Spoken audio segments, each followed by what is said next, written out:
Good morning, ladies and gentlemen, and welcome to our late spring seminar focusing on some new aspects of engineering, testing, preparation for this Summer Solar Car Challenge. I want to welcome you to this and introduce you to Jake Smith, who is a representative from Texas Instruments. He carries the title of Analog DC Design Engineer, which sounds really interesting.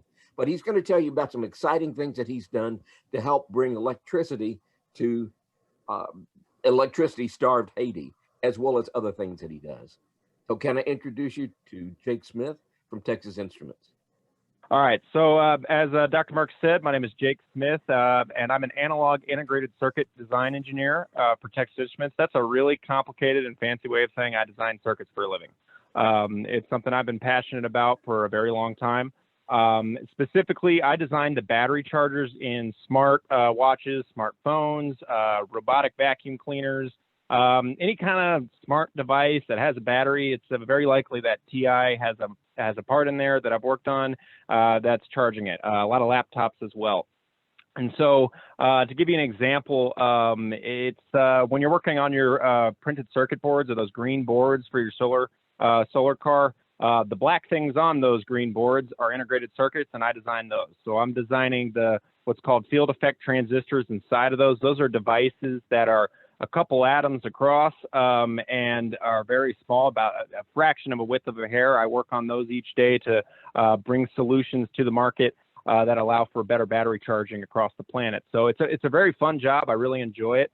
And specifically what I do, what I like about this job is that integrated circuit design is this cool bridge between art and science. So take music, for example. You need to have music theory, technical understanding of how to play the notes and everything. But you also have times where you use improvisation, you use your gut feelings, your intuition. And that's kind of how circuit design works. A lot of times you have the math, you have the derivations, you've got the physics to explain everything.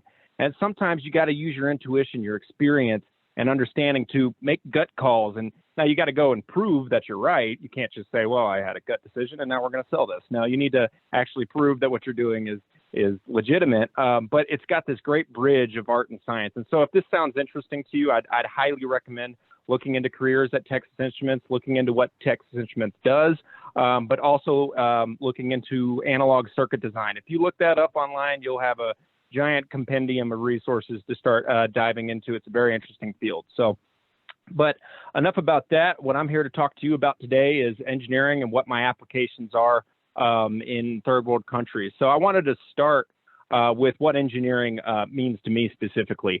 You'll hear a lot of definitions, a lot of institutions define it. But what it means to me is that engineering really gives me a background and the skills to create and innovate in ways that can actually impact people in meaningful and practical ways. And I think that's an extremely important thing. I think that it's important that you figure out in your life how you're going to use the skills and the gifts that you have to bring things to people that are really going to be impactful. I think that's a challenge for engineers, and I think that's a really noble cause and something that I think is a great thing. And I think that all of you are already on your way to doing. If you're working on these solar cars, you're finding ways to bring the renewable energy agenda to the forefront of people's minds, conversations, and I think that's a really great thing. So I'd encourage you to keep doing that in whatever walk of life you end up going into. Try to make that something that you do. Try to find a way to use your skills to bring that forward. So specifically for me, the way I've done that is through the Haiti Solar Initiative. Now, what this is a group that started at Georgia Tech with a goal of bringing renewable energy resources to energy-starved countries, specifically Haiti. I've done some work in Kenya and other places, but I focus mainly on Haiti. And I'll tell you more about Haiti in a minute and why we're focused there.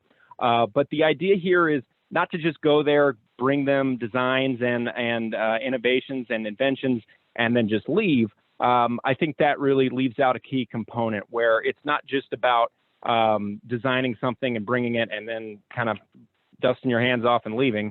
You have to affect a long-term and sustainable change.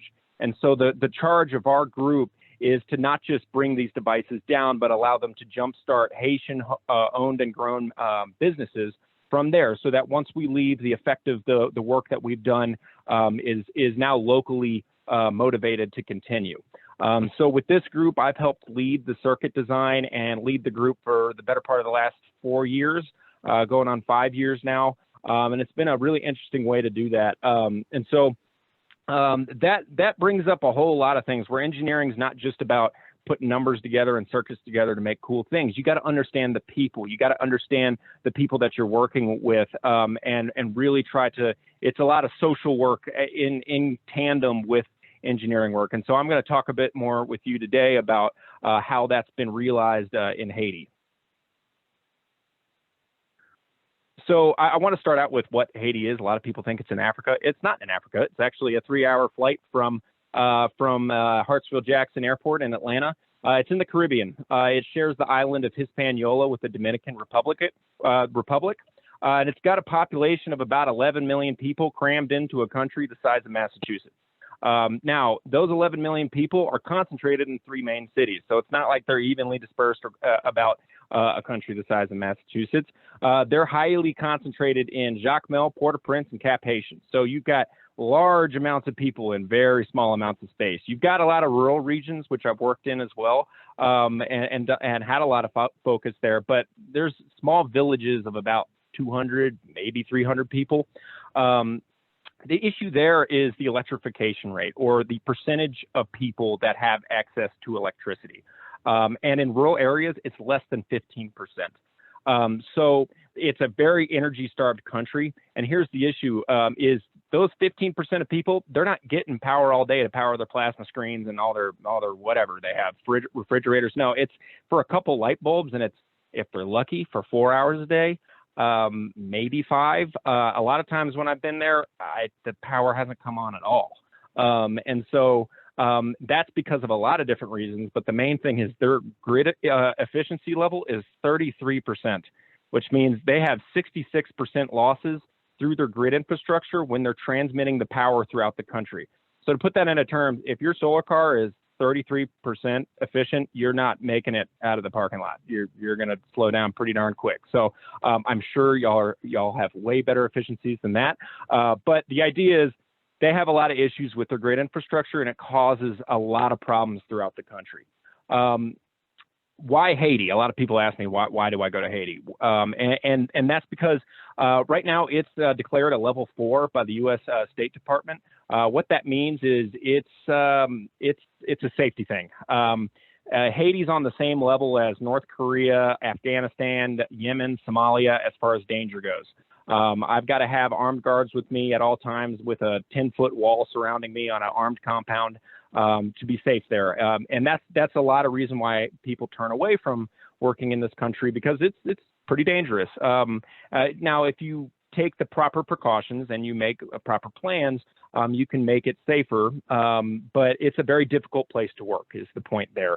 And so that's why a lot of people choose not to work. That's why I made the personal choice to work there, because I think that, you know, the people there need help as well. And it's just a difficult thing that you have to route through the obstacle to still make the change happen. So the next thing I want to do is show you the same map, but I want to show you the reach of the Haiti solar project throughout the country. So each one of these places is where we've had our work in Haiti. And I'll talk about the devices I'm about to speak on a little more in depth later, because I want you to see the actual effect and the actual applications of engineering designs and what we've done in each of these places a little more specifically. But what you'll see is that we, in total, have 75 relays. 25 of those were in Port-au-Prince, which is right here. 25 are in Cap-Haïtien, which is right here. And 25 of them are in Toman. That's basically the remote jungles of Haiti out in the far eastern side, right by the Dominican Republic.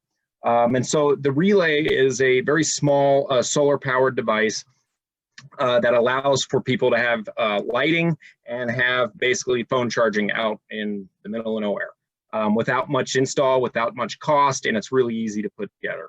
And I'll talk more about that in a second. The second thing that we've worked on is solar sewing machines. They're basically, as the name suggests, it's a solar-powered sewing machine.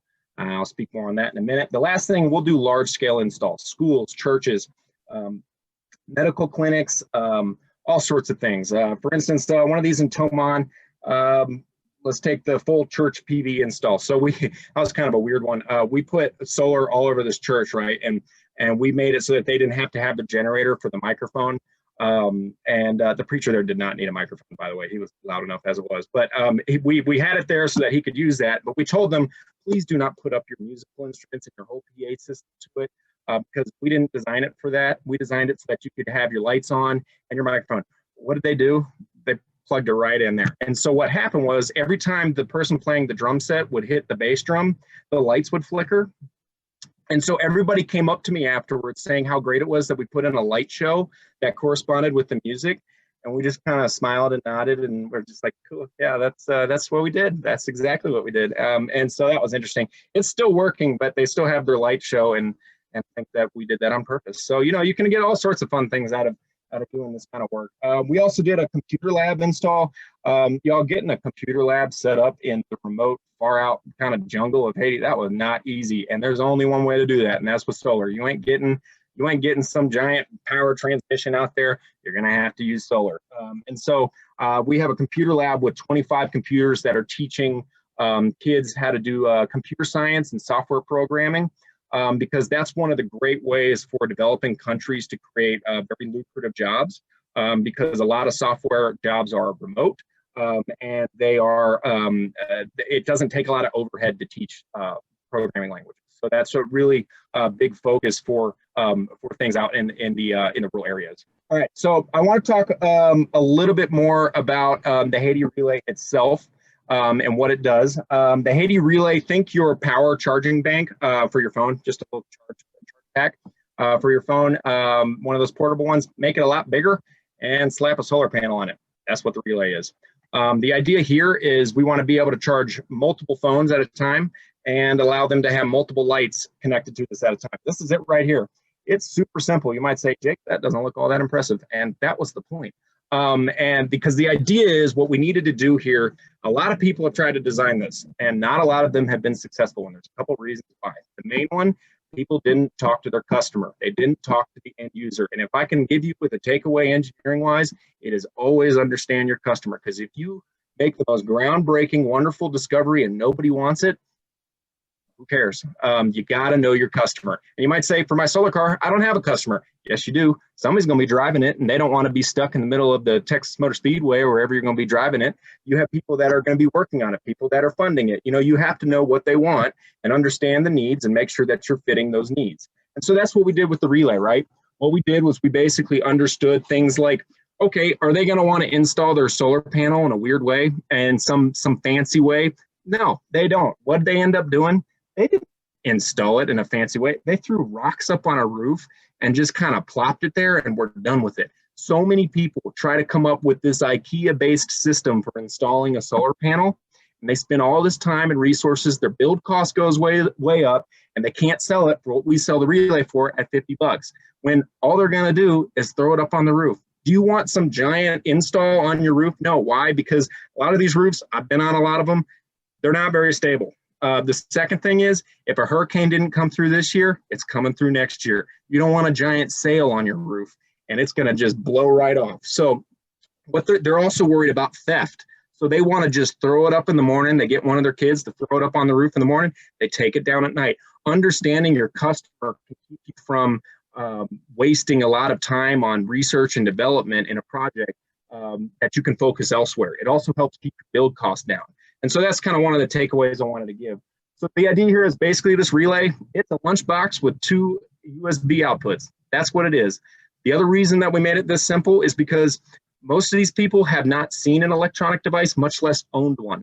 So if you put a bunch of bells and whistles on this thing, they're not going to want it.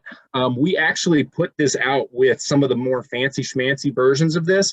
They didn't want it. And the ones with all the lights, bells and whistles with a radio in it, and it can serve you lunch or whatever. I don't know. It had all these features in it, and nobody wanted it. They wanted this because it's simple. So this is what we've worked on. We've got 3 businesses in the country that are working to sell these, and so that's one of the designs that I did. So I designed this back in 2017, but again, 50% of the work was the actual sitting down and designing the circuit behind this. The other 50% was understanding the situation we were in, who we were working for, and what we were doing. All right, so the next thing I want to talk about is the solar sewing machine. So this, there's a big problem in Haiti where there's a lot of single mothers who have many kids. This lady here, her name is Ladani. She has about 6 kids, one with cerebral palsy, and she's a single mother. One of the issues in Haiti is a lot of the work, if you can find a job, is very labor intensive, and it's a lot of manual labor where the people hiring for those jobs usually are not hiring women. So it's extremely difficult to, as a woman, if you're a single mother, to provide for your family. Starvation is a thing, and it happens in Haiti. People die of starvation every day in Haiti because of this. And so I got a call back in 2018. In the summer, I was actually doing my second internship at Texas Instruments, where they had a woman who wanted to sew. But how do you sew in the middle of remote Haiti? Well, you make it a solar-powered sewing machine. And so they asked me if I could do that. I said, absolutely.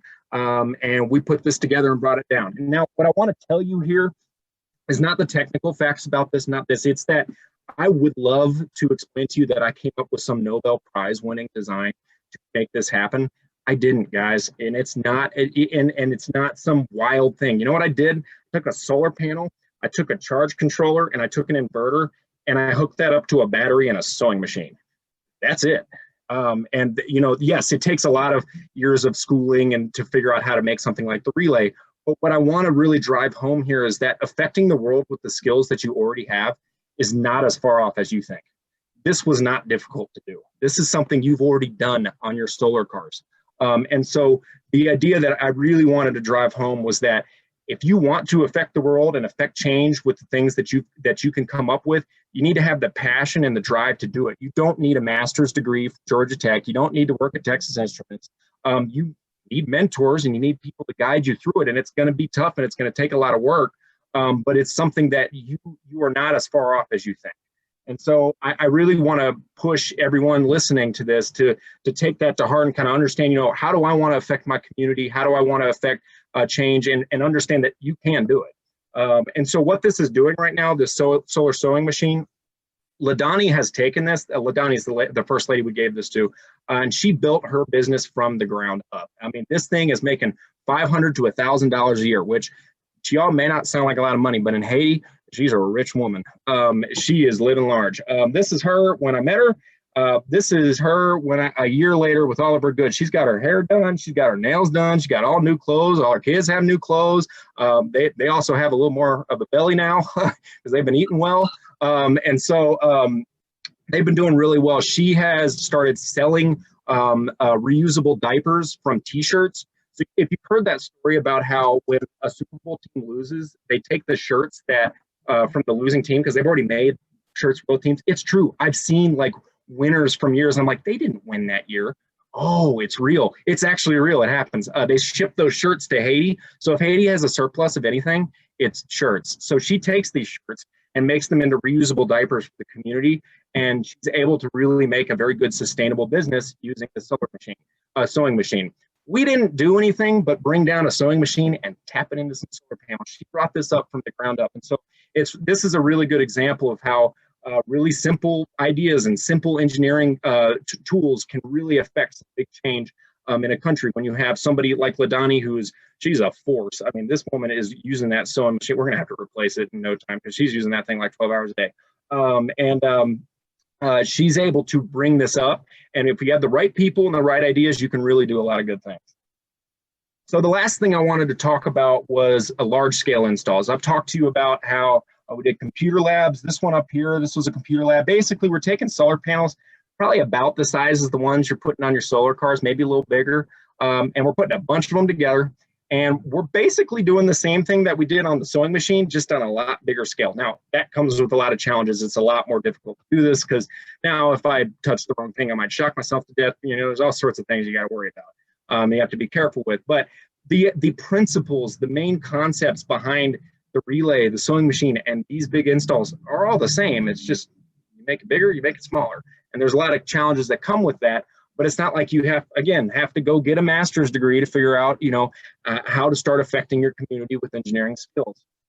So a couple of the installs we've done a 7,000 watt medical clinic That's up in Tomon. We've done a 3,000 watt computer lab. This is us at the school putting it in. A lot of these kids haven't seen a solar panel. They were really enjoying seeing all the solar panels go up on the roof. And then we're working on a 75,000 watt medical clinic down in Galais-Chambon to work on that. And so there's a lot of things happening. We're working on the fundraising. It's been a little difficult because of COVID to get back down there. But there's a lot of things that are going on the large scale as well.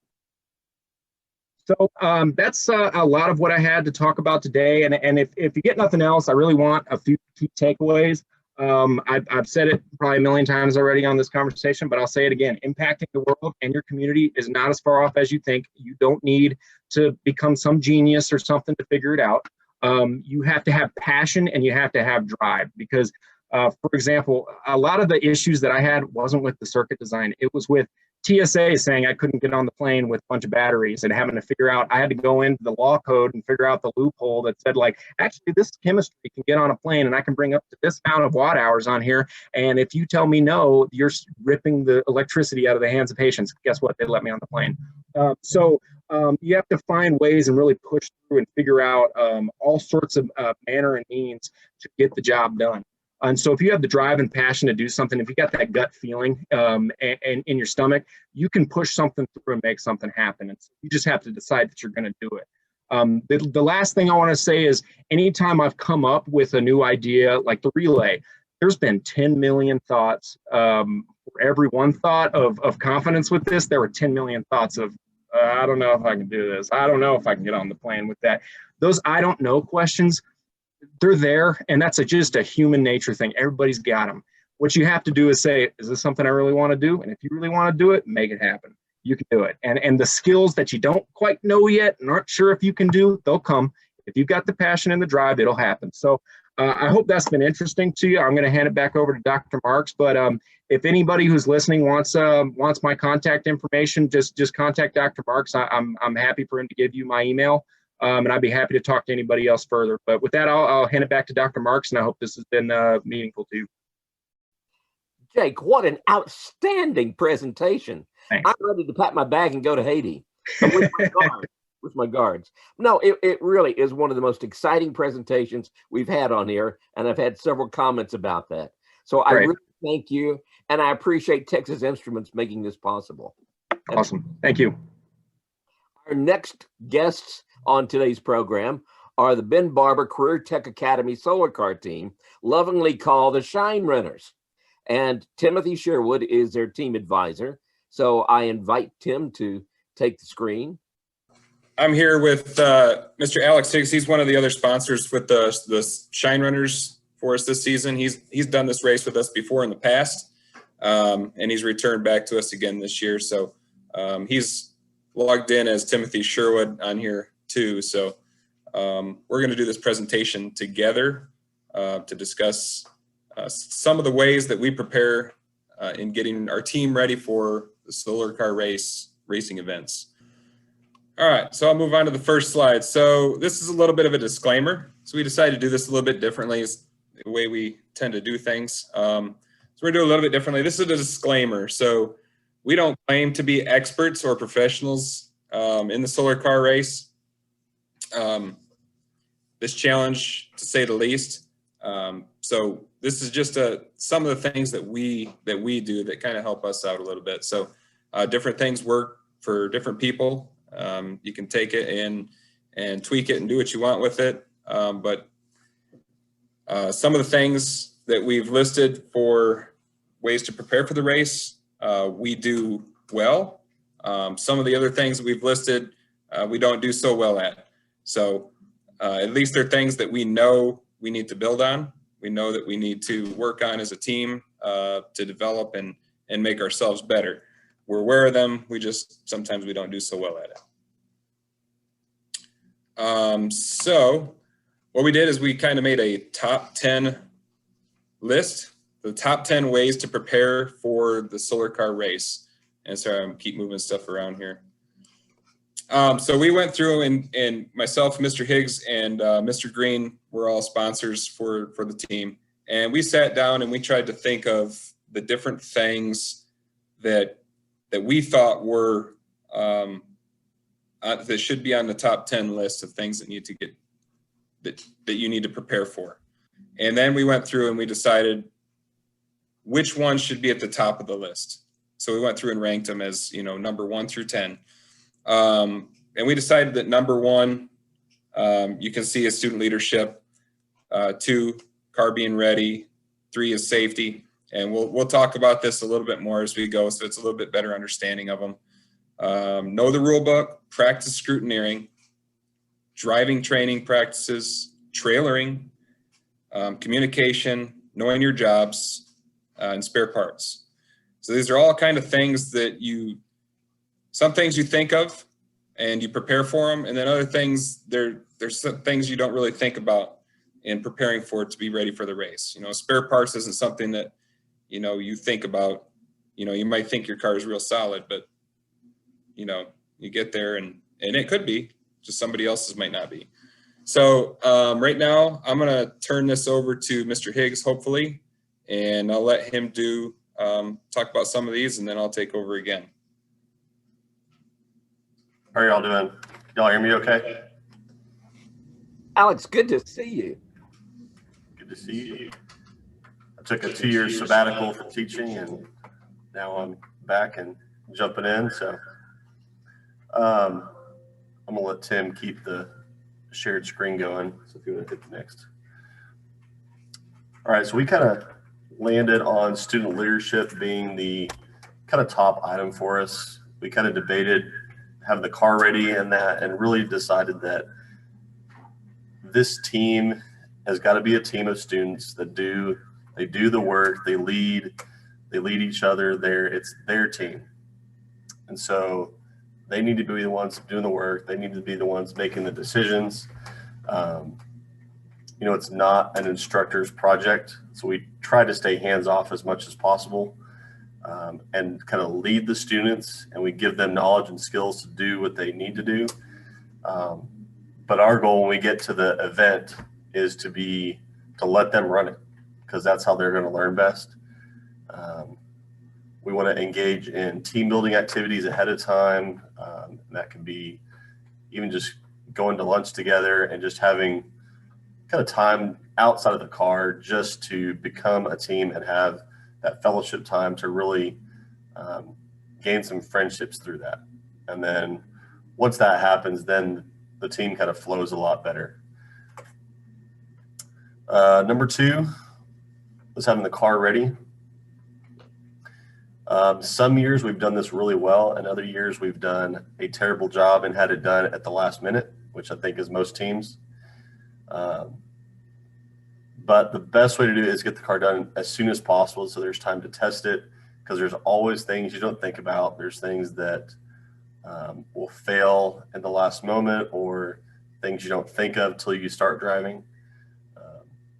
That gives students time to try it out. The other thing about having the car ready for us is that it brings other students into the fold. So we can drive the car around campus and the parking lot. We can drive it in parades. Like, that brings awareness to the race. That brings sponsors in. If we can take the car to a sponsor's business, like we've done that with Mauser in the past, some other local companies, like, that's a huge deal to have the car running in time to do that kind of thing. And then showing up to the Motor Speedway with the car ready to drive, not just ready to assemble. I mean, I've been at the race for 7 years, and there's always teams that show up with their car in pieces, ready to weld things together and try to get it done. And that's not ideal for anybody. It's stressful for everyone, all the kids that are there trying to get it done last minute. Stressful for just being in the shop and all that kind of stuff is happening. So there's a load off when you can show up ready for scrutineering. That's a big deal. And I think that's what the Solar Car Challenge want. Like, we need to be building our car at school and then bringing it ready to roll to go through scrutineering and test it. And I think that's a huge deal that some teams miss out on.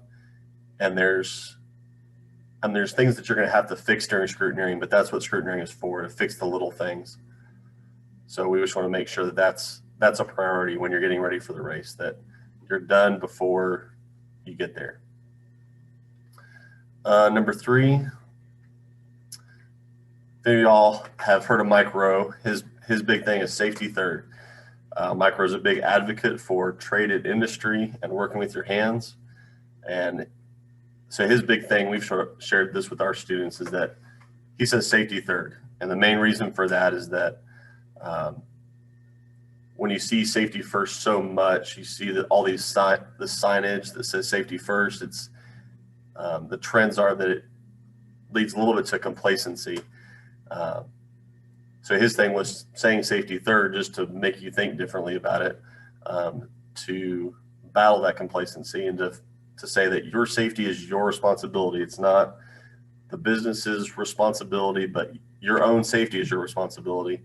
And so we push that with all of our students, from safety glasses to using tools, you know, how we build the car. You know, we're driving this car on the motor speedway. Sometimes we're driving it on roads. Like, we want to build a safe car that you're not going to get hurt in. Whether you crash or something breaks or somebody hits you, like, we want a car that's safe to drive. And so we want the kids to feel that weight, that we're welding this frame, that, okay, we're welding these control arms on. Okay, if your welds aren't good, then that's a big deal. And so we push that with all of our students. Shop safety, again, wearing safety glasses, proper tool etiquette, just overall making sure you instill that in your students before you get to the race. And when we're at the event, as we prepare for the event, like, you have all that stuff ready to go. You have fire blankets, you have your fire extinguishers that are required. If you're bringing a welder, we need to bring screens to block the UV light from damaging other people's eyes. We just need to be aware of all those things. We need to be instilling those in our students ahead of time. And then we need to bring all that stuff with us to the garage at the Motor Speedway, so that we're keeping our students safe, we're keeping those around us safe. And then we have environmental safety on top of that. So this is a big one at the event. It's Texas summers, it's hot. So we have heat stress from just, it's 100 degrees out there. The pavement's 140, 150 degrees. Wow. People can get burned severely, sunburns, dehydration's a big deal. And so before the event, we need to be talking through those with our kids, not just at the opening safety talk. Like, they should have heard that all this information ahead of time, going through conditioning before they start the event. And I know people are coming from different places, but, like, you need to climatize yourself to the environment of working outside. And so days before the event, it's okay, spend a few hours one day, keep drinking up, and then the next day spend a few more hours. The next day spend a few more hours outside. Like, you condition your body to handle those conditions, and that's super important. And making sure kids know to drink water. Like, they need to be drinking a ton of water, not sodas. And that's just stuff we need to get in their heads ahead of time. And then we put, above all else, wear your hats, because we don't want to lose laps because of hats. And it's always a thing. Me and Mr. Sherwood were talking yesterday about starting that early. Like, that's something we don't typically do, but we should, so that it becomes a habit versus just having to do it for the race. Because it's always those moments where you sit down in the garage and you're cooling off, you take your hat off, and then you forget something in the car, so you run outside real quick, and then now you got a missed lap. Mask this year, making sure we keep those on for whatever the rules for those are. Number 4, knowing the rule book. So every team member should know the rules and regulations front and back. You should know the car fits within all the racing regulations prior to going. You need to be able to explain that, how your car fits those regulations to the judges. Every team member should know that, not just the team captain. It should be an all-inclusive thing. Read all the rules, not just the vehicle build information. There's so many things on there about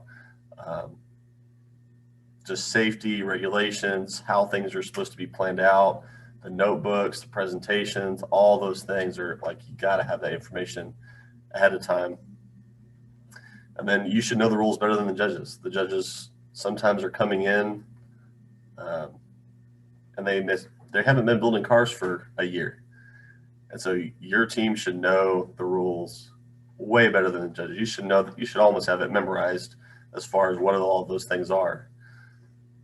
So, and number 5, practice scrutineering. Some years we do this well, and some years we do not do it very well. So having the team run through scrutineering prior to the event, making sure the vehicle meets all the requirements, doing the tilt test.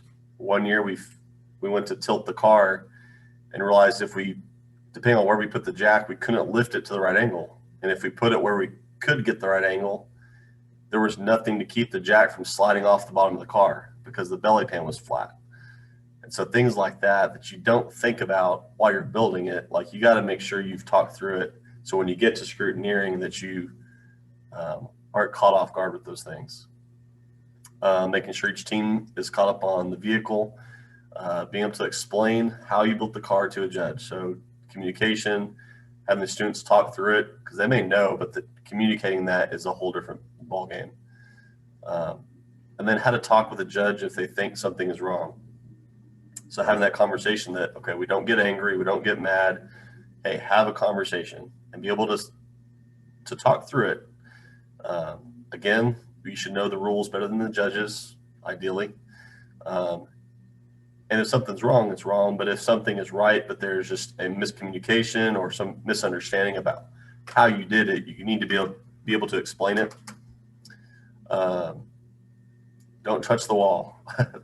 Every year it's a big deal. We had a kid a few years ago he had the flags in his hands for moving the car, and he walks up and he was a drummer and starts drumming on the wall. And we got a lap. So I'm like, oh. So practice moving the car with flaggers. Again, these are just things to get in the habit of doing ahead of time. Walking, not running along the track. We just want to do as much as we can to give good habits to all these kids prior to the event, so they're not having to think about it. They just do what's right. So I'm going to pass this back off to Mr. Sherwood.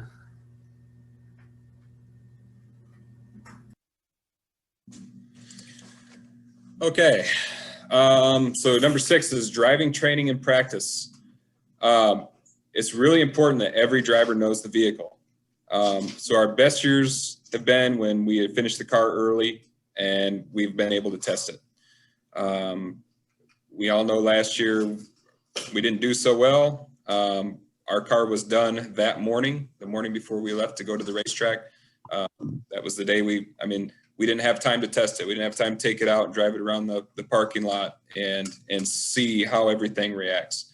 So getting the car ready and having your drivers with getting in the car and test driving that vehicle, knowing how it reacts, knowing how fast or slow it charges, those types of things you need to know for your team, and every driver needs to know that.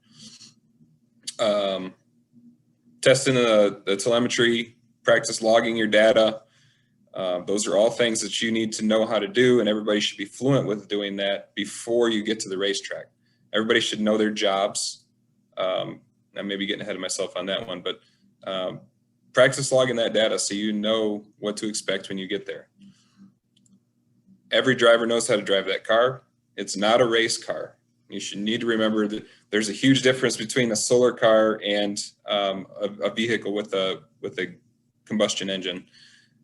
You cannot just get into the throttle and excel as fast as you can to try to get up to speed and keep accelerating on it when you're going up a hill. There's a lot of different practices that go into it, easing into the throttle, coasting, doing those types of things to conserve energy. And you need to know that, how your car reacts and how it functions. So keeping the panels cool and clean. It's a little bit easier at the track.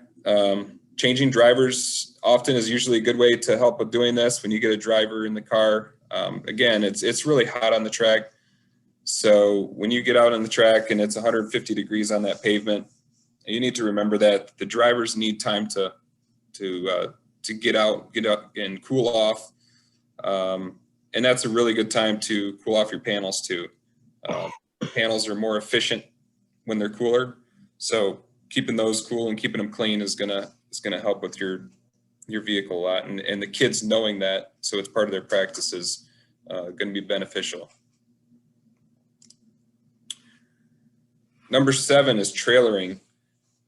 So we've had a surprise with this last year too. It's, some of us have low riding vehicles, some don't. With the low riding vehicles, it can be an issue. We didn't find out last year until we went to go load the car up that when we were loading our vehicle in, that the vehicle did not fit. It was rubbing the bottom. So when we would try to push it up the ramp, it would hit the bottom of the vehicle and it wouldn't go into the trailer.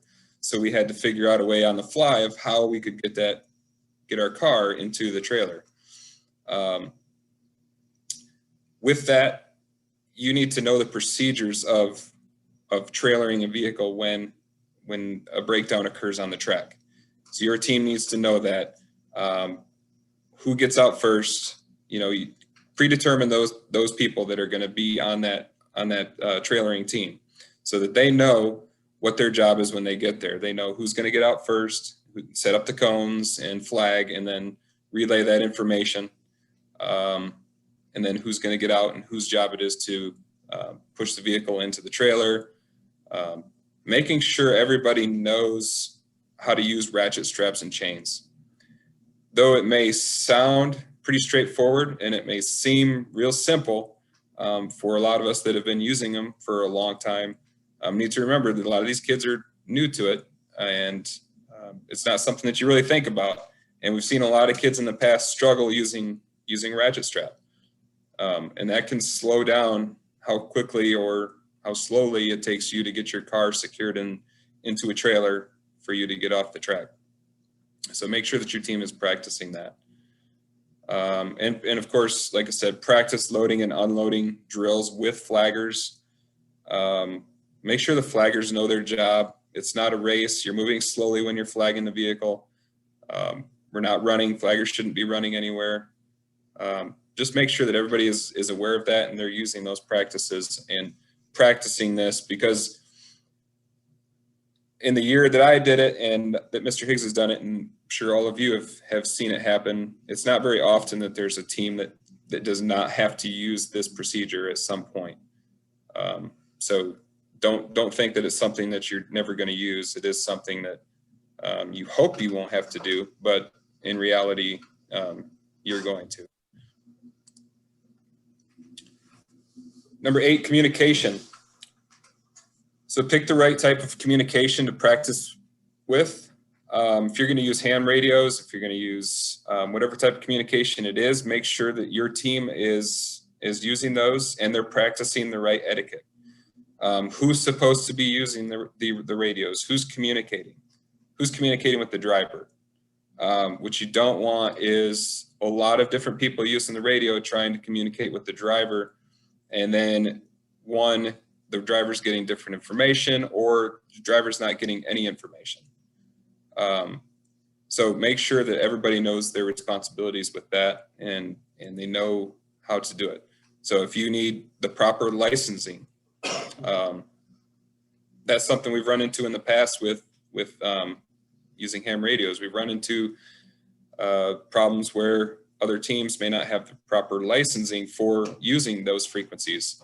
And you need to make sure that your team is doing that and you're doing it within the license for it, so that you're not unintentionally interrupting somebody else's communication with their team. That's very important. We had that happen a couple of years ago, and we couldn't communicate with our driver. We lost communication, and that's a scary situation to be in if you don't know what's going on with your driver. And how are you going to communicate with your driver? So if something does happen when you lose communication with your driver, also, how are you going to get it to them that you can't hear them, or they're not hearing you? You have somebody up in the stands. We've used that in the past. You have somebody up in the stands in the past that they are able to get a message across to the driver to let them know that we have lost communication with them. But you need to have that plan ahead of time so that it's not a surprise and you're running around wondering what you need to do to contact your driver. I know the solar car judges and everything do a really good job of getting out there and letting the drivers know, but there should be another predetermined way for you to get in touch with your driver. And making sure your radios work across the track. So on all four corners, typically we try to do a radio check at all four corners of the track.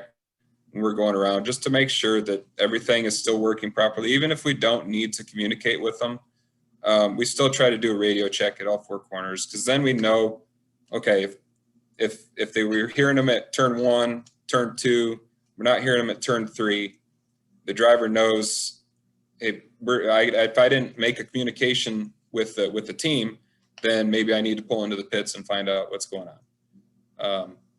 That's a good way for you to make sure you have that communication with your team, or that backup plan if you lose communication with the driver. Number 9, know your jobs. Everybody should know everything about the vehicle. That's very important. But everyone has a job and they should know what it is.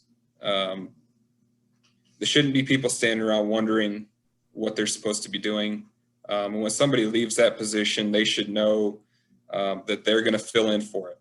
If a flagger is leaving to go be a driver, who is the backup for that flagger, and so on. So just knowing your positions and knowing them well, knowing it as it would be your lead position normally. Everybody should know those positions and should be able to do them really well. And that's multiple jobs. Like I was saying, everybody should be trained for multiple jobs and know all those. And then number 10 is a big one that we thought of. Spare parts and tools. Bring spare parts. You never know if something's going to happen. It's really common that something happens, whether it's a tire, a gear, a control arm, a chain, a belt, whatever it is. You need to make sure you have spare parts and have multiples of them. Sometimes spare parts can be used for other teams. Using these, bringing spare parts isn't always just for you. The whole point of the race is not so that you can go out there and be the only person racing. And if we don't have spare parts, a lot of times you find yourself, there's other teams sitting around in the garage and they're not able to race because they're missing something. And that's not any fun for anybody. That's not fun for the competition. It's not fun for the integrity of the race. So having spare parts that you can give to somebody and help them get their car back up and going, it's very huge. And the kids really enjoy it. Whether it's your team or it's the other team, everybody appreciates it. So build a good, reliable car, but plan for the worst. Okay. We try to make sure that we test our vehicle early, and we try to build it with reliable parts, making sure the structure's sound, making sure the parts are, if they're not new, they've been tested and they're in good new working condition. But then again, plan for the worst. You have to have spare parts for everything. So we try to make sure that we have at least 1 or 2 spare parts for everything on our vehicle that we can. And there's some things you can't have spare parts for, but anything that you could control, you should try to make sure you have that, because you never know when something's going to happen. And then if you have questions, ask. We're all in this together. So don't be afraid to look for other teams or look to judges or the leadership with the solar car for answers. Everybody that's there typically has been to this race. They've been through the process. And so nobody wants you to be sent home. So if you show up to scrutineering, you show up to the race, everybody's going to want to help you to try and get you through the process, to get you back out on the track or to get you onto the track. So don't be afraid to ask questions of others or ask for help. And the same thing goes for your team. Don't be afraid to go offer your help. If your team's done with scrutineering, you're ready to race, you know, the kids should be out asking the other teams in the garage if they could use some assistance, if there's anything that they need, if there's tools that they need, if there's a part they're missing or anything like that that you can help with. It goes a long way in building up the integrity of this race. And I think that's about it. Timothy, Alex, what an outstanding presentation. I really appreciate it. There's nothing like a team that's actually gone through this to be able to share the things that were important to them. So you have my gratitude, and certainly the people who are going to be watching this. And by the way, it's not just the people who are watching it right now. This is filmed and presented on our YouTube channel. So I will be encouraging all of our teams to take a look at this so that they can take advantage of it in the future. So thank you for the practicality you bring to this subject of testing and preparation. Thank you, Dr. Marks. It was a pleasure. We appreciate it. Now we're getting into this section dealing with testing and evaluation. I want to continue this with really a two-prong approach here. I'm going to do a brief overview of testing, and William's going to come in with the kind of details that you really need to familiarize yourself before you get there. It's intriguing about how you approach getting ready for a race. But in my point of view, there are three things you have to do. Important to test your solar car, your team, your materials. You want to put miles on there, and my feeling is 500 miles makes a really good benchmark to be able to put before you actually get to the race. If it breaks, you want it to break before you get there so that you know what works and what doesn't. It's tough being on the side of the road or being on the side of the speedway and not being able to function. And you don't have to do this actually on the road. We would find parking lots to be able to do this. Here's one of my old teams driving mile after mile after mile in the Winston Solar Car parking lot. But this lets you know what's going to work and what doesn't. You want to make sure that you figure out how to optimize the energy coming into your system. What speed do you most efficiently drive the car? You want to understand that your steering and braking works properly, that you maintain wheel alignment, that you have an efficient energy storage, and where are you losing energy? And you do that through testing and gathering data and figuring out what's going on here. You want to test your team. Put your team into a repair crisis situation that you may have when you get to a race. Practice quick alignment so that you'll be able to work on this, because alignment is crucial for the efficient running of a car. Develop a pit stop checklist giving team members specific tasks to regularly check the car. This is what Timothy and Alex are talking about. Everybody knows what they're supposed to do. Everybody does it, and you don't have to be telling people, hey, you need to do this. It's all a part of the team, and it's being run by the team. And practice what drivers do in event of an emergency, such as the emergency egress. You want to make sure that you be able to get out of your car efficiently and safely. You want to practice how you handle emergency situations. Do you put your car on a trailer, or are you able to fix it in the, have to bring it down into the garage area? You want to reach out to other people for assistance. This is a Liberty team having a problem with their electronics.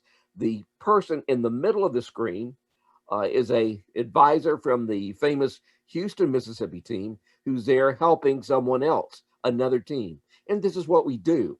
This is a cooperation, not so much of a competition. So if you've got a problem, as Alex and Timothy said, go ahead and ask other people. They are more than willing to help you. You want to practice loading and unloading your car. It's crucial to be able to do this efficiently, saves you time, and improves safety. And then, as the Ben Barber team was talking about, practice scrutineering so you know what's going on. This is a famous tilt and turn exercise there. Can your car efficiently do it? Have you tested this before you get to the race? Then as you have your students talking with judges, as Alex and Timothy were saying, make sure the student knows how to talk to them and that everything is a nice, pleasant conversation so that you're able to exchange ideas in a reasonable way. And then make sure that you have the materials you're going to need. You have everything that you're going to need to be able to race, because finding a spare part, whether or not it's on the road or at the Texas Motor Speedway, is difficult. I remember one time our team was racing in Australia and one of our bolts on the front suspension sheared. We went to get an extra bolt and we realized that the young person who was responsible for that left those bolts back on the workbench in Dallas. And here we were 16,000 miles away from where we were originally supposed to be. So it's difficult if you don't have your parts. Make sure you have your parts and set up a system so that you can display those parts so it's easy to find things. The worst thing that you can find is someone say, hey, I know we've got something in the trailer, and then you spend an hour or hour and a half trying to find where it is in the trailer. So organization for your parts is huge. So when you get to the garage at the Texas Motor Speedway, that you're prepared. So prepare your team, prepare your car, prepare your materials. Now I'm going to turn this over to William, who's going to tell you all the significant details about testing. Thanks, Doc. So I currently serve as the deputy race director, but I also spent 2 years as the advisor for the Walnut Solar Car team, one of the advisors for the Walnut Solar Car team. So I'm going to share a little bit of our testing philosophy and essentially what we do in preparation for the race. I also serve professionally as a systems engineer at Raytheon, and I like to say that I was a systems engineer before I was a systems engineer, because the solar car race is essentially a project that walks you through the systems engineering process. So we call this the systems engineering V. And the idea is that you take the left side of your V and you go down and walk through a requirements and design and then ultimately implementation on the bottom process. But then we need to verify everything that we did in terms of the requirements and design and implementation on the right side. And so if you think about the solar car challenge in terms of systems engineering, you could say that the ConOps and the systems requirements really comes from the solar car challenge rules and the team objectives. What are we trying to do? What are we trying to accomplish in terms of the race? And then you start thinking through, how do I design this car? What does the frame look like? What major components do I want to select? And then you go down and then actually design and implement all the nitty-gritty stuff. You actually weld together your frame, you put the wiring together and so on. But the important part is the testing aspect. When you start putting your wiring together, how are you testing it? Are you making sure that all your wiring has all the appropriate connectivity? Are you having someone inspect your framing welding to make sure that you don't have any gaps? Things like that. And then once you get your car into a basic operation mode, then you can do more functional testing, right? You can say, okay, does the car roll with minimal resistance? Does my car, when I get power to it, does it drive around? Does it steer and handle well? And then ultimately, you want to get to a system test where you bring it all together. And so I'll talk a little bit more in more detail about what the system test looks like. So I want to show you a bit of what we did in terms of testing. So here's a video of our test. And I'll walk you through the video. With this video, essentially what's happening is we are actually driving on a road right in front of our workshop. And this is like a mile-long stretch, which is a great thing for us because we've got a mile to do this. We can measure it appropriately. But we drive the solar car, we have a chase vehicle behind, and we're able to collect data. It's a fairly flat stretch of road, and it's a slightly uphill we're going downhill now, and then so there's slight variations that you can actually tell. Okay, if I'm going uphill, I'm going to get this type of current draw. If I'm going downhill, there's a different type of current draw. And not only are we able to test performance here, but we're also able to test our communication, see what type of data that we want to get, practice what it is like to have a chase vehicle. And of course, if you're on the road, you'll also have a lead vehicle in front of you. Our chase vehicle driver gets a chance to practice how they run, and the solar car driver also gets to test what they run. And so hopefully that gives you a glimpse of the type of testing. It's a nice advantage that we have a mile-long road in front of us that is rarely used on the weekend. It's a fairly industrial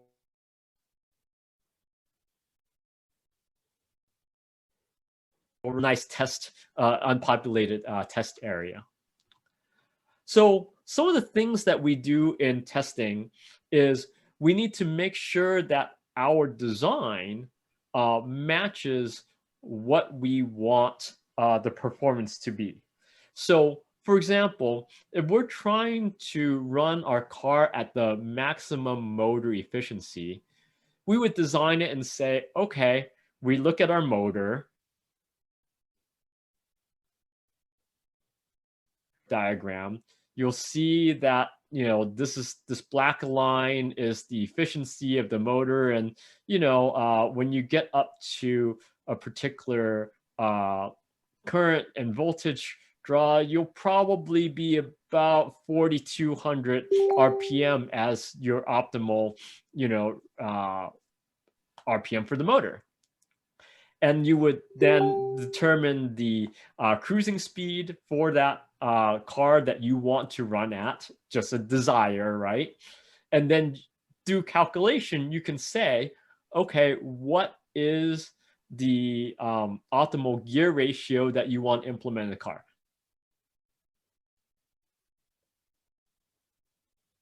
So once you put it all together, the actual performance may not match what you designed.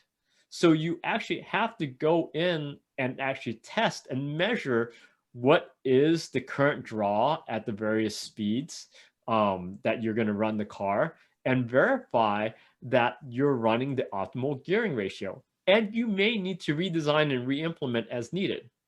So a practical example of that is using the calculations that I talked about on the previous slide.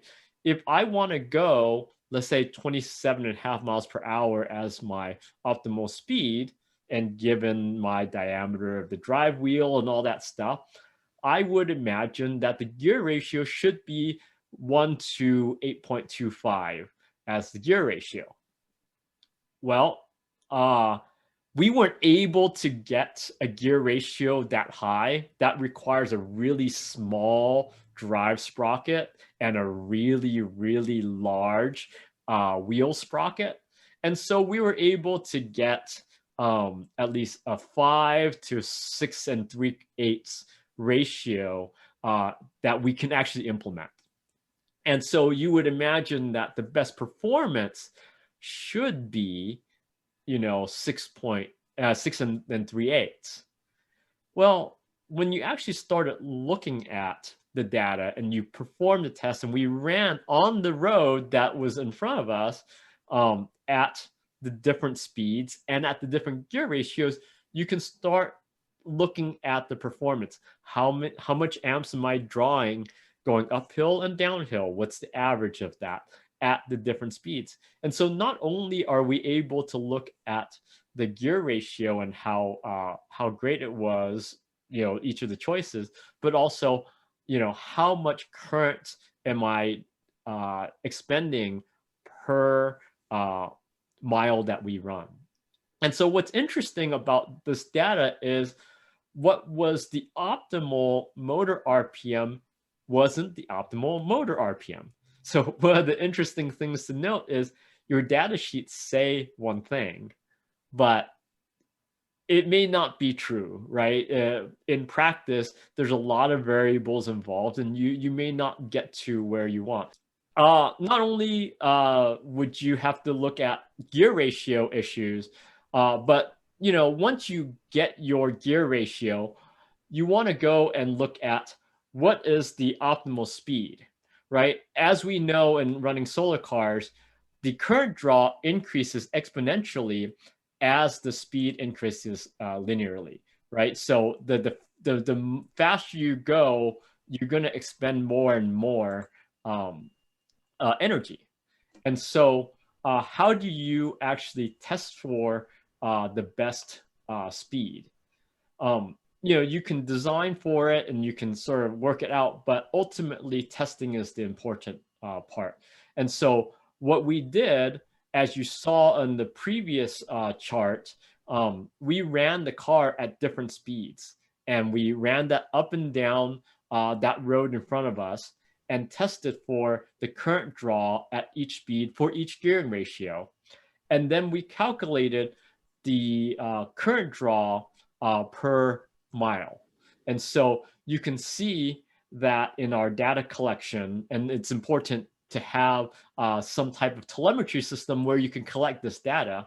But at 25 to 30 miles per hour, we ran about 25 amps continuous, which gives us about 1 mile per amp hour. And then at 17 miles per hour, we ran about 17 and a half amps. And actually the calculation's a little off, but ultimately the result was that you only got 0.68 miles per amp hour. And so you can see that even though we may have designed it to run a little slower, it actually ran more efficiently at a higher speed, and we're able to use that as our optimal solution there. And so, we had a design, we sort of had thoughts on what our gear ratios were, what our speeds were, but we really couldn't determine what the optimal speed was or optimal performance of our solar car was without actually getting on the road and testing. So it was neat to do that, and you may end up having to redesign your car if you didn't do that. If you didn't get the performance you wanted, you might have to redesign your car. Another thing that we did in terms of testing was to practice scrutineering, and you heard that in the last two presentations. But for our team, we start with giving a rules quiz to each team member in June, so right before we go to the race. And the idea was that we want every team member to know what the rules were and also how they apply to our solar car.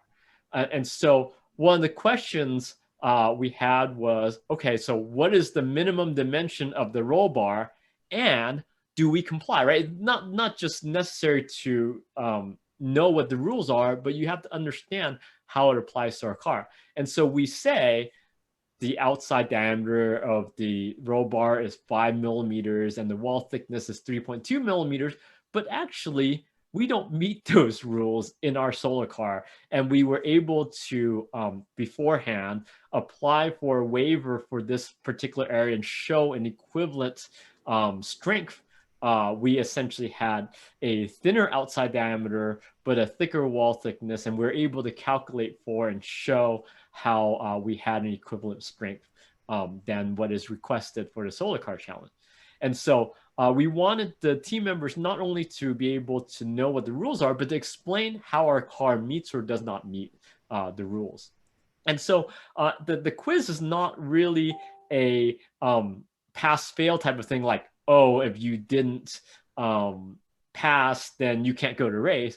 But it's really meant to say, if you missed any question on the rules, you would just go and and research and find out what the right answer is. And you can talk to people, or you can, just do the research. And that's the way that we get all the team members to know what's going on. We also do practice running through the entire scrutineering book. And so on the Solar Car Challenge website, there are practice scrutineering sheets that you can use. And those are essentially the same sheets that we use when you get to scrutineering. And so we play a role as advisors to be the scrutineering judges and actually put the car through its paces, get the team members to be able to do and show all the different steps of scrutineering, make the team members explain their design, make sure that they know the waivers or any sort of gotchas that they may have as part of the scrutineering. Additionally, we hold simulated race days. And so not only do we want to practice for scrutineering, we want to practice for the race. And so we test by holding an entire simulated race day where we get our team members to come for a full day. Normally our workshop's about 7 to 12, but we extend it to like a 7 to 5 work day, and we actually run the car. We have the solar car out on the road. We have a chase vehicle behind. We have all the different team members play their role during the race. We have drivers switch out over a period of time. We have a strategy team that's in the shop, and you can see a picture of that there, looking at the data and determining and actually radioing in what the current draw the driver should be doing. We have safety officers. We have all the different roles so that people get used to this is what we do. And not only that, a simulated race day is great for actually collecting real data. Over the course of a day, you can adjust and you can say, oh, hey, my solar panel is working really well today. And so I'm able to have this, the strategy team look at the data and say, hey, we're running well, let's increase the speed.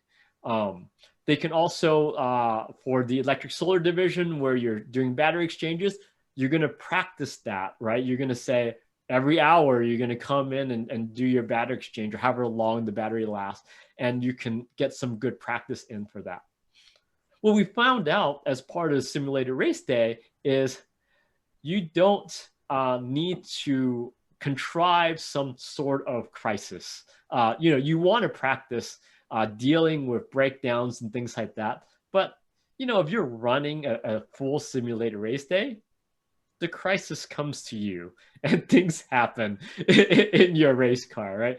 And so just, if you're testing for 1 to 2 hours a day, maybe you won't get that experience. But if you run an entire day and you line up at a particular time, you bring it in, you do various different things, you will get to see issues that you have to deal with.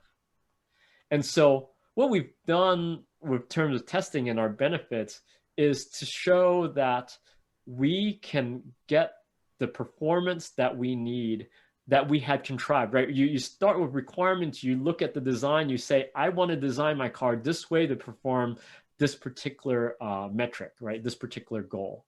And we go, okay, does our car actually meet that goal? It may not. I will say that in my own solar car team in 1997, we did that testing fairly early on in March, and we were not getting the performance that we wanted. We surmised that what it was our car was just heavier than we expected, and so it didn't have the level of performance that we wanted. And so with a few weeks to go, we went and cut up the body of the car. We essentially redesigned the frame, put all the pieces back into it, and our car looked completely different than what we designed it to be.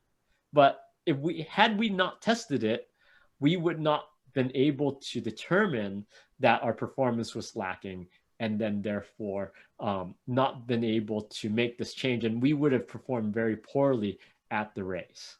6 weeks, William. 6 weeks. Yes, it took us 6 weeks to go and rebuild the car. Longest 6 weeks of my life, and I include having children after that. Good Lord, I don't recommend that to teams. Give yourself more than 6 weeks if you're going to completely rebuild your car. In terms of other testing, I think just going through a simulated race day really gets us experience on how we're going to run the race.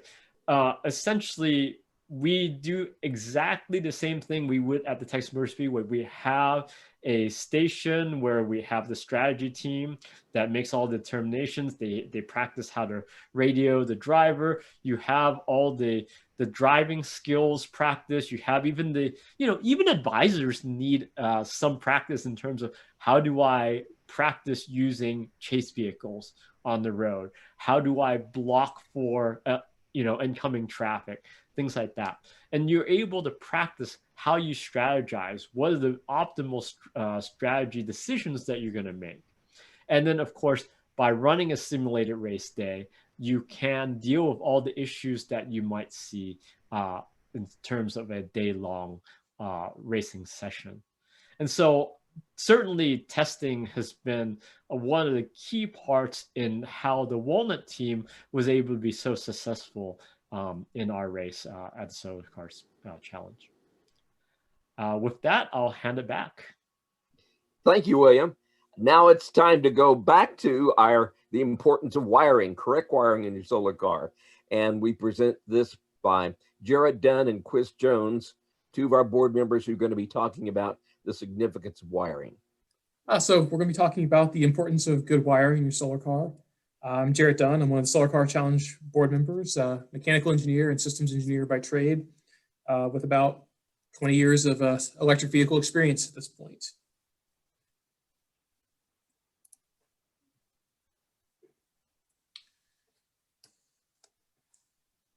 So why are we talking about this today? First and foremost is safety. And I'm not going to belabor this point too much today, but in everything we do, it's important to remember that we're working with high energy systems.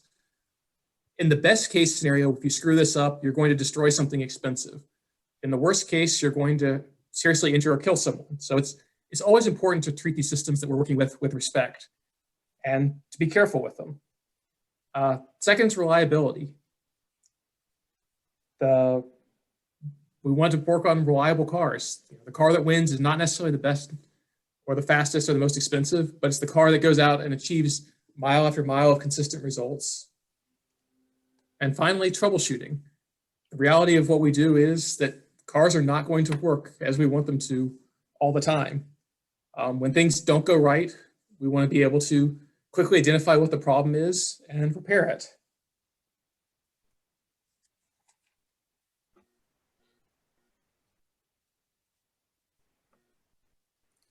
So the first thing to talk about in wiring is wires themselves. And some of the things we're going to talk about are the material, insulation, the type of wiring, gauge of wiring, and a little bit about the length of your wires.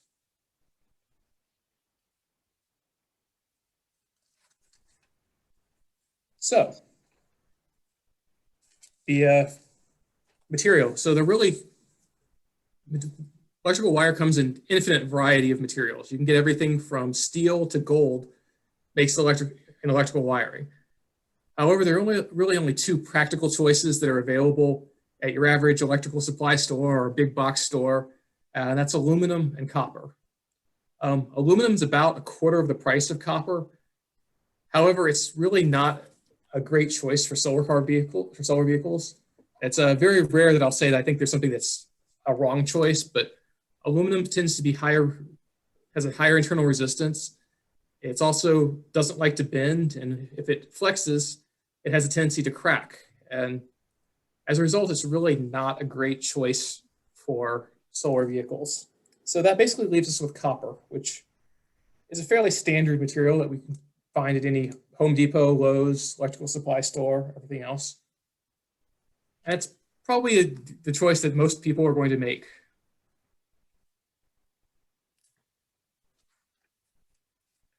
So insulation. The insulation is the non-conductive material that surrounds and protects the individual wires.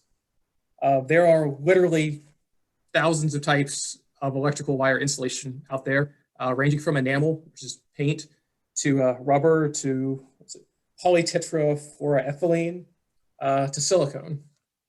So lots of choices out there, and choosing the right type of wire for your situation is important. The different materials are going to have different flexibility, different resistance to the environment, and different temperature ratings. My own personal preference, I really like silicone wiring. Silicone wiring is very flexible. It's very strong. It's also really slick. So if you're having to pull wires through bundles or through a hole or a channel or group of wires, it pulls easily. Downsides are it has a very low dielectric value, which basically is the voltage rating of it. So the wires tend to be thicker than a comparable wire. It also is really expensive. So that's kind of a problem. Can I jump in for 1 second? Please. So you'd mentioned the different materials for wire, but I know I've seen this before in teams, especially teams that haven't really worked with electrical before. We get asked the question about, well, can I use the solid core wire that I found at Home Depot, or I've actually had people like strip Romex to pull it. Anything that's made to go in your house is meant to be stationary, just like Garrett was talking about the aluminum cables. You always, for solar cars, want to get braided wire. So the one that's going to have a bunch of small conductors instead of one solid core copper. You also you're slide ahead of me, Chris. But I'm sorry. Then go ahead. I'll back off. Okay, so back on the insulation. So you want to pick it for your situation. So, for example, rubber is a really good insulator, but rubber breaks down under high temperatures, ozone, and with exposure to oil. So it's not a really good material for, say, under the hood of an automotive vehicle. It doesn't really apply to us. So just one of the things you want to look at as you're choosing your wire. And really, what the insulation does for you primarily is set your voltage rating. For 90% of solar, or 99% of solar car applications, pretty much any insulation is going to meet the requirement of solar car. But if you want to do something special, if you decide you want to wind your own solenoids or wind your own motor, you need to pay attention to some of these, as you might actually run into a situation where your voltage exceeds the insulation capability. And so what we're going to, Chris was talking about for wire, is your wire generally comes in two forms, solid and stranded. So solid wire has some advantages. It generally has the lowest internal resistance, and we'll talk about why that's important in a little bit. But the problem is, at a certain size, it gets to be it's solid. So at a certain point, it becomes very hard to work with. It's very thick, doesn't bend. And if it does bend, if you try to subject it to a lot of flex, it tends to crack. And so that's not particularly good. Stranded wire has slightly higher internal resistance, but it allows you to bend the wire and work with it a lot easier. It also already has a bunch of cracks built in as its individual little strands. So as you flex it, it doesn't break. It gives, and so you don't create problems going on. And see if Chris wants to add anything else to that one. I do actually. The other thing is, you were talking about silicone insulation and it being more expensive. Having wired 3 cars and done a significant amount of this, I would always recommend that you look at the type of wire that's available to you. A lot of things are available online, and it tends to be the ones that have a higher strand count, that are a bit more flexible, also with a better insulation. If you can, it's worth it sometimes to spend a little bit extra on the wire that you're going to use with the solar car, because having something more flexible, as Jarrett pointed out, is easier to slide through the tubes. it tends to be a whole lot easier to work with, especially when you scale it up to large gauges, like for doing the propulsion power. Because there's some really stiff cables you can get out there that are like 4 gauge, 2 gauge, 0 gauge, although you really shouldn't have to use 0 gauge, versus, you know, welding wire that tends to be super flexible and just cost a little bit more. Anyways, that's all I wanted to share, is that sometimes it's worth it just to look around, or maybe order a small sample of it before you buy a whole bunch and see if you like it. Thanks, Jared. Okay, thanks, Chris. So in the solid wire, one of the places you'll occasionally see solid wire is in the battery box, because it has your interconnects between batteries you don't expect to move a lot. So you can take advantage of that situation to get the absolute lowest internal resistance by having either solid wire or sometimes just big blocks of copper connecting your batteries together. Also, sometimes when you're doing telemetry and things like that, where you are super sensitive, just that little extra resistance can make a difference in your measurements. Sometimes you use solid wire, but in generally stranded wire it's a much better choice. As Chris pointed out, welding wire is outstanding. It's readily available, has good insulation properties, good amperage capability, and is very flexible and easy to work with. It's a good choice of wire for your main propulsion side of your solar car.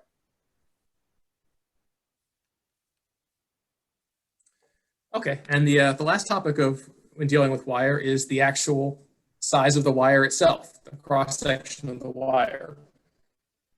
So in the standard American gauge, wire is available from 4/0, which is 4 zeros, to 40 gauge, and in metric that's 12 millimeters to 0.005 millimeters. So there's lots of ranges out there, and really that's just the American standard gauges.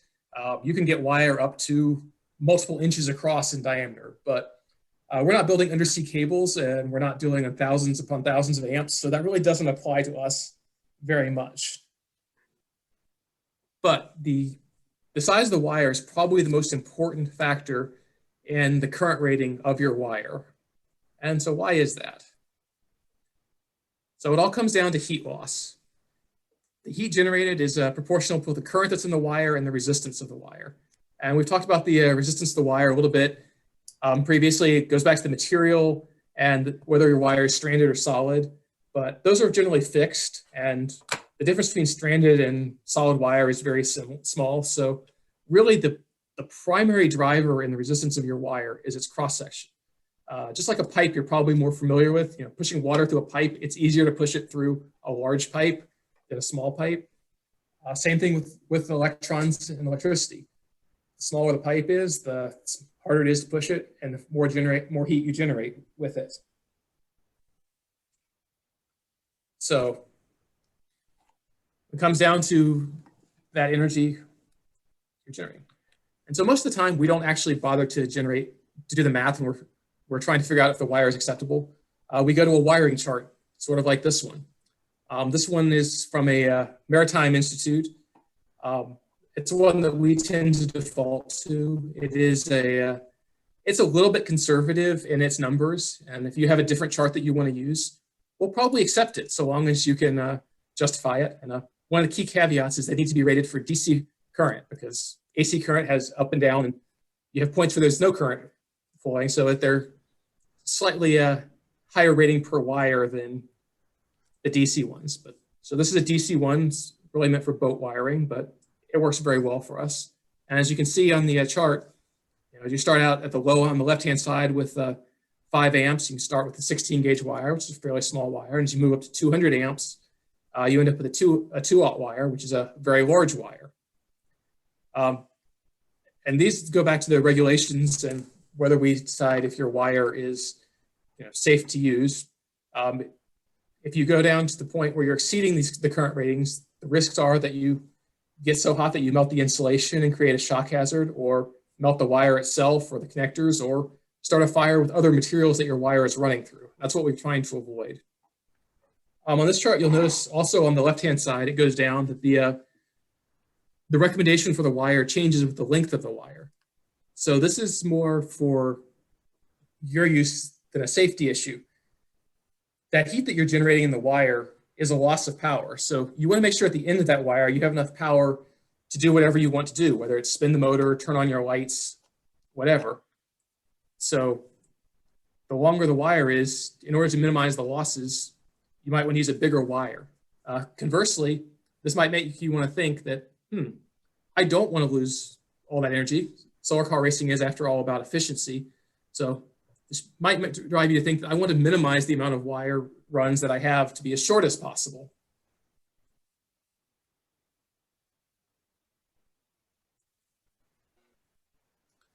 Okay, so once you have your wire, you have to connect it to something.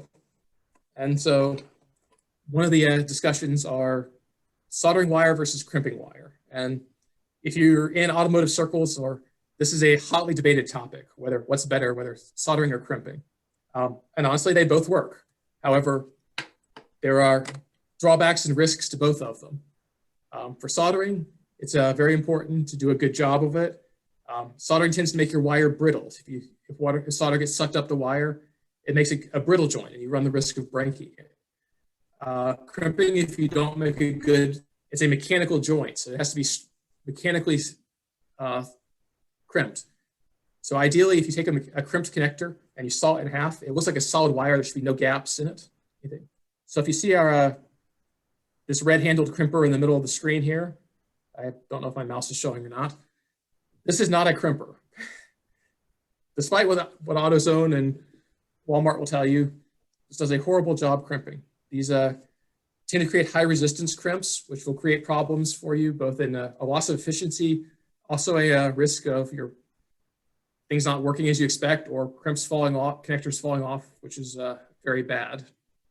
The one on the right is a ratcheting crimper, which these are very cheap. They run about $20, $25, and work very well, and are very important. They'll give you a nice solid crimp. They allow you to apply a lot more force than you can with just the simple lever mechanism of the red crimpers. Second, it's important to use good quality crimps, or good quality connectors. There are lots of companies that make them crimps, and you can buy them very cheaply on Amazon, eBay, your local auto parts store. All of them are not created equal. There are lots of companies, 3M, Ancor, but it's really important to make use good quality components. It's really not that much more expensive, and the cheaper ones are generally cheap material of unknown resistances, and they don't crimp as well. So when you make the connection, you may not be getting the solid connection that you expect they are. And over the years, we've seen many issues with bad connectors making surprising issues with solar cars that people had to troubleshoot. Anything, Chris? Yeah, it can. So just wanted to share my experience on this. Over the 3 cars that we built, I did have crimp connections that failed on me, which this was actually back in '97. So ultimately what we did for the next 2 years is we started doing a hybrid approach where we'd actually crimp the connector onto the end of the wire, strip off the insulation, like you can see in Jared's picture, like the little ring connectors that have the yellow jacket on them. We cut that off with a razor so it was just bare, crimp it, put solder on it, and then slide a good quality heat shrink over it. And we never once had one of those fail. I would strongly recommend teams considering that. It wasn't that much extra work, but we had trouble, like Jarrett was alluding to, trying to get really good crimps with it. And so we found that, at least in our case, when we did the extra step of also flowing a little bit of solder around it, that we actually then had a low resistance connection and didn't get any of those type of marginal issues or failures that we had seen previously on the car. Just because it's really hard to check a good crimp connection unless you're measuring resistance and tugging on the wire a little bit. Because you get surprised. You think you got it and you crimped it really good, and then find out that you missed the wire and pushed it off to the side and it popped out. Anyways, I just wanted to share that. There's also an option of a hybrid approach. That was what we found worked the best, at least for us at the time. Anyways, I have one more random thing too. You were talking about the loss that you get through longer cables. Are you going to talk about poor connections and heating, Jarrett? I'm not, but that's an excellent topic for right here. Okay. I'll jump in just a little bit to say I'm going to share an experience from work when we were actually troubleshooting something. Typically, when you've got electronics and you've got high resistance, the only way you can lose energy is if you're turning it into heat. And we've seen this with fires in battery boxes in the past for events where people didn't have connectors tightened, they didn't have them locked down. So as the car shook, and vibration is the #1 killer of all nuts and bolts because they will just slowly work themselves loose. We ended up with some fires the last time we held the event, maybe the time before. It all blurs together for me. One of the things you can do, one of the cool tools, and this was the thing that we brought in at work, is FLIR makes IR camera attachments for your cell phone and standalone units for about $200. You can get them on Amazon. Coolest thing in the world, we had this giant printed circuit board that we had a bunch of components on. We were trying to troubleshoot what was the problem. We had the thing turned on. As soon as we brought the thermal camera out, we could see one of the capacitors getting super hot. Everything else was fine. And that told us right where we had to go for our failed part. It can work similar with your solar car when you're looking at a back of something with a lot of connections, or especially on your propulsion system. Once you get it together and get using it, if you have a little infrared camera like that, anything that gets hot is something you want to be worried about, because available than that's available now. And Jared, I don't know, you can probably be a little bit more complete than I was on that. I just want to touch on the cool things that FLIR makes right now. Yeah, and as Chris said, I work with high voltage connections on ship. I'm an engineer by trade, and we actually do the same thing. Every year we go through and check all of our connections on our high voltage systems, and that's how we use a thermal camera to look for it. And it's amazing how much heat a poor connection will generate. And in the solar car world, that's a loss of efficiency, which is bad. If it's in your high voltage system. If it's in your control system or your 12-volt system, it's maybe a loss of reliability that might make you, lose your horn or your turn signal, which makes you come into the pits, which, again, if you're working on something like your horn, you're not accruing laps. So these are very simple little things that often get overlooked that can make the difference in your race. I'd like to add something in here. One of the issues I find is that many teams often feel like, well, the wiring I choose or the connectors I choose is really not a problem, and I'm not going to have a problem with it, so I'm not going to pay too much attention to it. But I want to share an experience when I was standing next to a car and the wiring in the passenger compartment burst into flame because I used the wrong size wiring. So this is an important thing. That's why we're discussing this issue, because our intent is to improve safety. So the size wire you use and the connectors you use improve safety. Thanks, Doc. Okay. Well, thank you, Dr. Morris.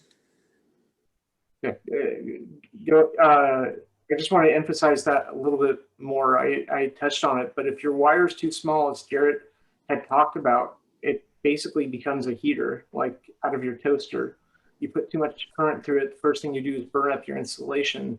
The next thing you do, if you put way too much current through it, is turn it red hot and actually can ignite things with it. None of these solar cars are, or rather I should say all these solar cars have a lot of energy inside of them between the solar array and the batteries. Super easy to cook a wire if you choose the wrong size for something that's carrying a lot of current. One of the things we try and check for, but that's why there are tables out there to give you a good starting point for this stuff, because loose connections and undersized wires will result in something like that. And it will also result in your car getting held back until we can positively confirm that there's no chance of this happening again. The last side story, and I apologize for this being a little eclectic, Jarrett touched on it on the previous slide. And I've seen lots of rat's nests in cockpit Go ahead area. with the presentation again, Chris. Okay, sorry. Thank you. Okay, so you've got your wires now, you've got your connections. Now you actually have to install these wires into your car. And some of the best practices and things we've seen, both good and bad, things to avoid are really hard bending your wires. As we talked about the flexibility of wires, if you really try to make a greater than 90-degree bend, we've seen some 180-degree bends where people try to wrap around a frame member or a box or something. That can tend to break your wires, which creates high resistance sections in the wire, or can actually entirely break the connection and not have your wires work. Sharp corners are another issue. If you coming out of your battery box or coming out of your controls box, or running past another component, sharp edges or corners can abrade your wire and create shorts, which can do very unfortunate things to your system. I put a picture of grommets on the side here. Anytime you've got a wire running through your hole, you should have a grommet running through it. These things are like 5 or 10 cents, but they can save you an incredible amount of headaches. And again, if you're having to troubleshoot something silly like your battery box fan or your horn because the wire has been abraded, you're not running laps. So very simple fixes can save you a lot of problems. Another thing to avoid is high voltage connections in the driver compartment. One of those stories that we have is a few years ago, we had a car that had its battery box in front of the driver, and its obviously the motor and controller were behind the driver. So just in a logical place, their main fuse was in the driver compartment. And then unfortunately, as you got into and out of the car, the driver tended to step on that wire.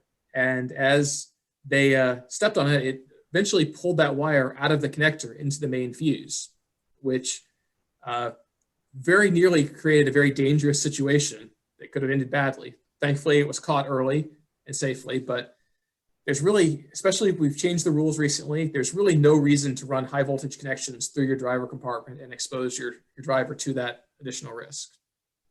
Some of the good practices are bundling your wires together and making them safe, securing your wires so they don't move around, using grommets, and using connectors so that you can move things in and out of your system. It's nice to be able to remove individual components of your system so you can repair them, replace them, or troubleshoot them outside of your car. So adding connections is really great. So Chris was getting to our rat's nest discussion. So one of my favorite stories that I've told every year that we do Solar Car Conference, and I've already told it this year, so if you've watched one of our previous presentations, I apologize,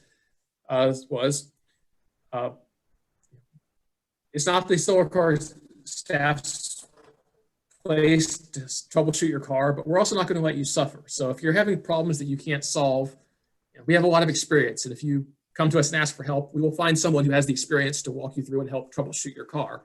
So we had a team, and I like the story because the guilty individual was a member of our staff who I like to see him turn red when I tell this story.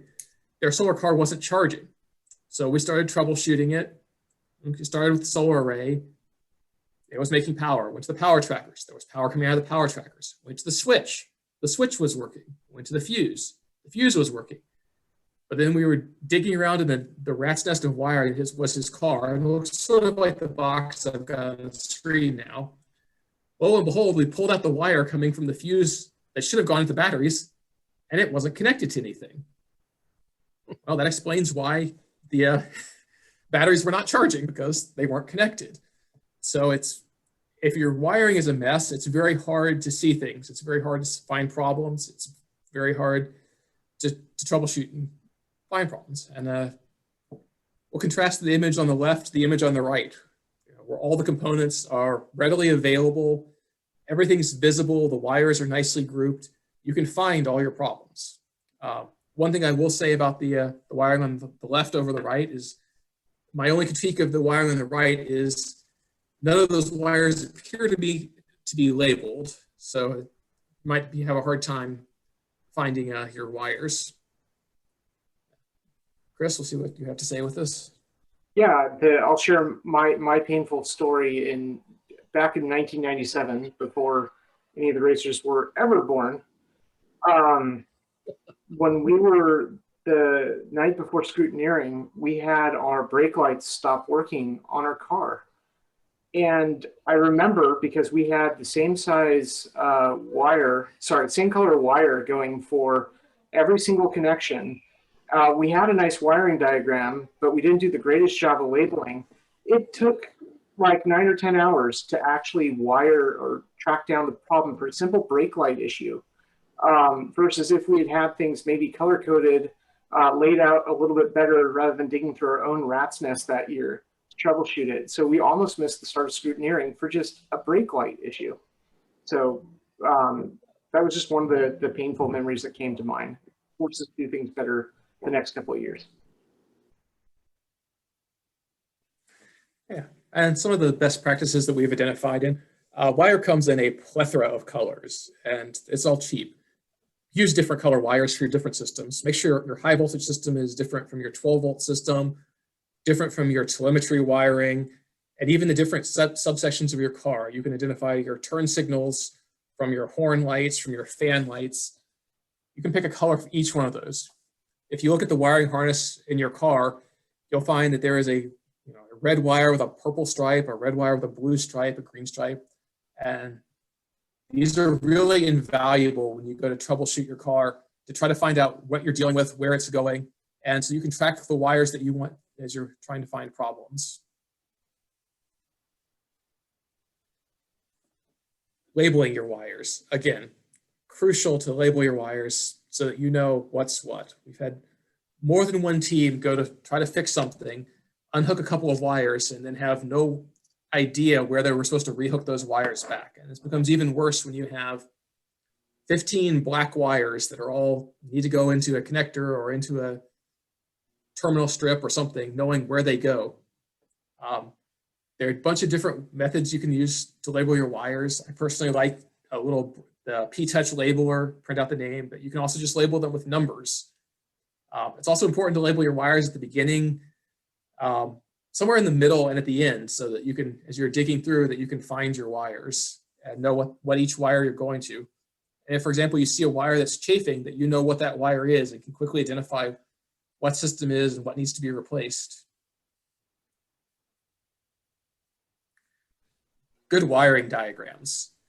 It doesn't matter how many colors and labels you use of your wire. If you don't know what's supposed to be connected to what, you're hopelessly lost. So developing a good wiring diagram, sticking to it, and as you're making changes to your car, updating it is crucial for success and reliability of your electrical system.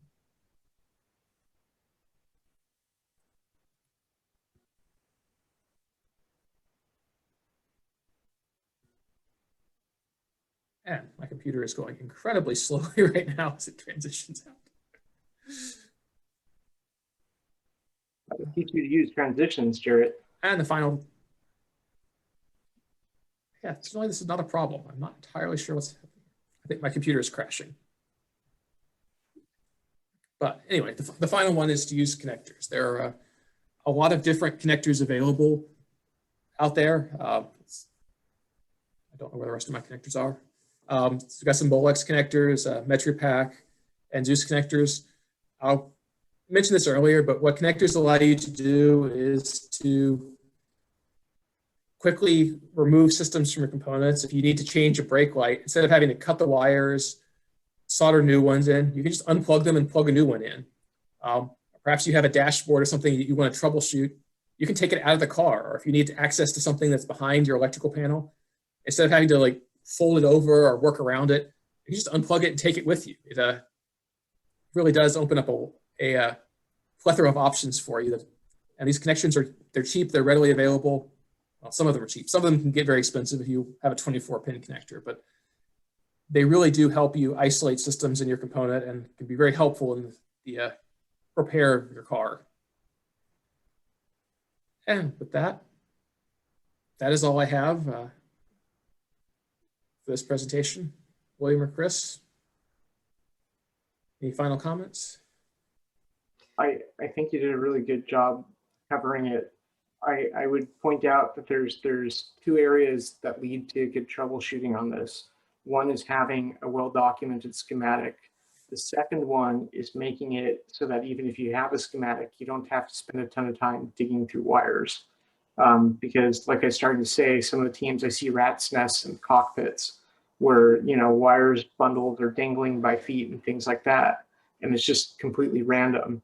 That will cost you, you know, like half of your race day to troubleshoot a simple problem, brake light or turn signal or horn, when if you just had it neat and had things labeled and identified, it could be a 5-minute fix. So just keep that in mind, that it's two halves, both the schematic, so you have a map to follow, and the actual car, making it neat so you can identify the things that match up to the schematic. And Jarrett, thank you again for pulling this all together. Thank you, gentlemen. I appreciate what you did on this, but it's crucial to say how important this is for teams to pay good attention to this. I've enjoyed your being a part of our webinar today. Thank you, guests, for making it an interesting and very practical application of the rules on this. And I look forward to seeing you all this summer at the 2021 Solar Challenge. So thank you, William and Jarrett and Chris and everyone else who's been a part of this, Jake and the Ben Barber team. You've been a great resource to everyone. Have a good day.